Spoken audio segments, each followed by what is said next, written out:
MP में कांग्रेस ने मान ली हार, सर्वे ने भी बता दिए चुनाव परिणाम। कांग्रेस नेताओं की आपस की लड़ाई से हो गया पार्टी का बंटाढार। कमलनाथ या दिग्विजय, कौन कसूरवार?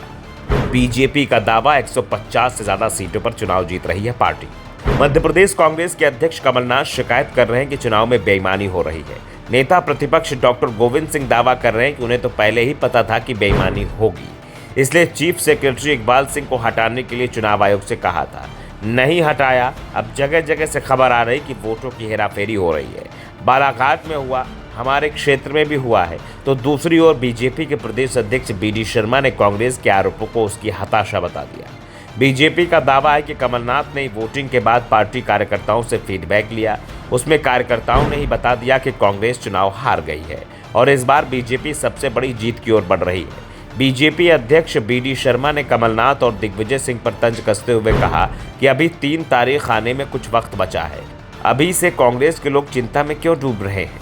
दिग्विजय सिंह और कमलनाथ को हार का डर इतना है कि कभी ईवीएम पर आरोप लगाते हैं, कभी कहते हैं कि बीजेपी हमारे लोगों को खरीदने की कोशिश कर रही है। अभी तो उनका कोई उम्मीदवार चुनाव जीतता ही नहीं दिख रहा है और हारे हुए लोगों की खरी बात हो रही है। अगर कांग्रेस के लोग ही भाग रहे हैं तो इससे हमें कोई लेना देना नहीं है। कमलनाथ को सोचना चाहिए कि उनकी सरकार क्यों गई थी। उन्होंने गरीबों का हक छीना, वादे पूरे नहीं किए, कांग्रेस अपना घर संभाले। बीडी शर्मा ने दावा किया कि बीजेपी को चुनाव में 150 से ज़्यादा सीट मिलेंगी। ये संख्या कहां तक जाएगी ये सोचा भी नहीं जा सकता। 180 से ऊपर जा सकती है और इसी का डर कांग्रेस को दिखाई दे रहा है।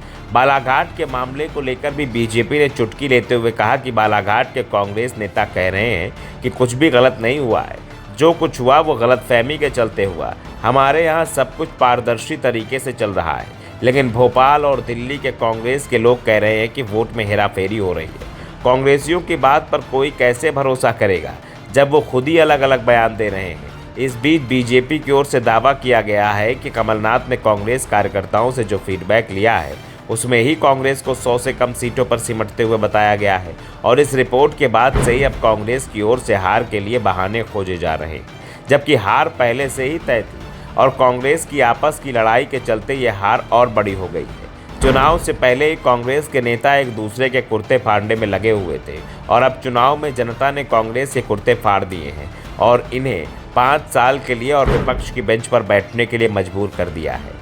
वैसे बीडी शर्मा भले ही 150 ज़्यादा सीटें जीतने का दावा कर रहे हैं, लेकिन सीट कितनी मिलेंगी वो 3 दिसंबर को साफ होगा। लेकिन चुनाव के ऐलान से पहले बीजेपी के अंदर जो असमंजस दिखाई दे रहा था, वोटिंग के बाद वो आत्मविश्वास में बदल चुका है। पार्टी नेता ये दावा कर रहे हैं कि सरकार उनकी ही बन रही और पूर्ण बहुमत के साथ बीजेपी मध्य प्रदेश में वापसी कर रही है। सीट कितनी मिलती है, सवाल अब इसी पर टिका हुआ है, लेकिन इस समय जो संख्या है वो उससे ज़्यादा ऊपर जाने वाली है।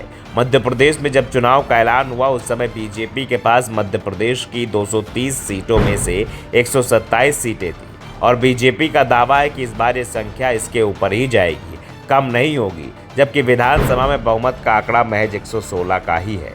Bureau report, the Dhakad news.